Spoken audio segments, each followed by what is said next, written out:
Assalamualaikum warahmatullahi wabarakatuh. Nama saya Ahmad Fathan Azhari, peserta Sekolah Paralegal Tingkat Nasional oleh Bapak Sukni Tumi Pengata SHMH.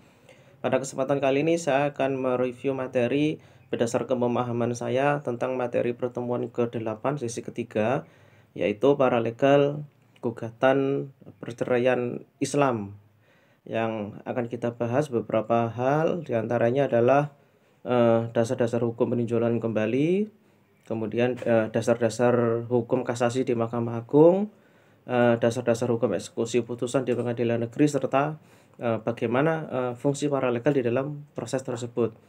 Baik, mari kita mulai membahas yang pertama dengan dasar-dasar hukum kasasi di Mahkamah Agung.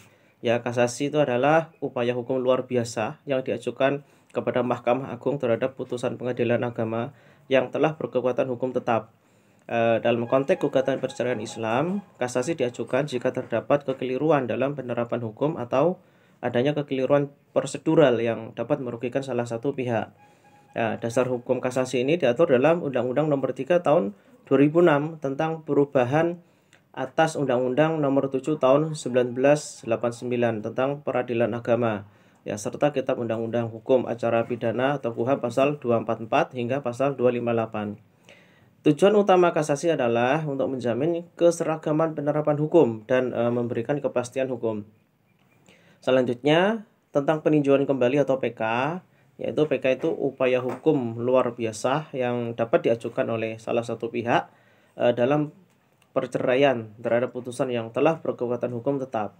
Dasar hukum PK itu diatur dalam pasal 67 Undang-Undang Nomor 14 Tahun 1985 tentang Mahkamah Agung, sebagaimana diubah dengan Undang-Undang Nomor 5 Tahun 2004 dan Undang-Undang Nomor 3 Tahun 2009.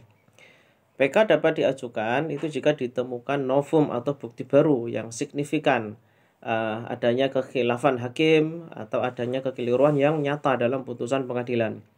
Dalam kasus perceraian Islam, PK sering diajukan untuk mengungkap bukti-bukti baru yang dapat mempengaruhi putusan mengenai hak asuh anak, nafkah, atau harta bersama.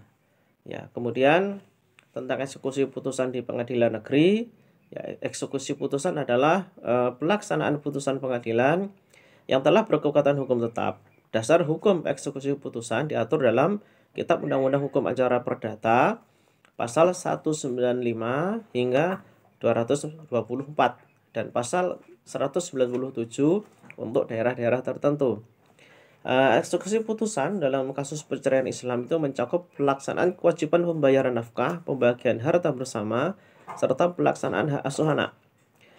Pengadilan negeri berperan penting dalam memastikan bahwa putusan dilaksanakan dengan tepat dan sesuai dengan hukum yang berlaku. Sekarang, bagaimana peran dan fungsi paralegal dalam proses hukum tersebut? Paralegal itu memiliki peran yang sangat penting dalam membantu pengacara atau advokat dalam menjalankan tugasnya. Dalam kasus gugatan perceraian Islam, itu paralegal bisa berperan yang pertama membantu dalam pengumpulan dan penyusunan dokumen serta bukti yang diperlukan untuk proses kasasi dan peninjauan kembali. Mereka juga berperan dalam menyiapkan berkas administrasi dan membantu pengacara dalam menyusun argumen hukum. Yang kedua, paralegal juga dapat mendampingi pihak yang berperkara selama proses hukum berlangsung, memberikan informasi mengenai hak-hak hukum dan prosedur yang sedang dijalani. Kemudian yang ketiga, paralegal juga dapat membantu koordinasi dengan pihak-pihak terkait seperti pengadilan agama dan pengadilan negeri untuk memastikan bahwa eksekusi putusan berjalan dengan lancar dan sesuai dengan peraturan yang berlaku. Dalam proses hukum gugatan perceraian Islam, pemahaman dasar-dasar hukum kasasi, peninjauan kembali, dan eksekusi putusan itu sangat penting. Ini sangat penting karena peran dari paralegal itu krusial dalam membantu pengacara dan mendukung pihak-pihak yang berperkara melalui setiap tahapan proses hukum yang dilalui. Baik, terima kasih. Demikian penjelasan saya pertemuan yang ke-8 sesi ketiga. Terima kasih Bapak Suni dan tim panitia atas supportnya selama ini. Sampai jumpa di pembelajaran berikutnya. Wassalamualaikum warahmatullahi wabarakatuh.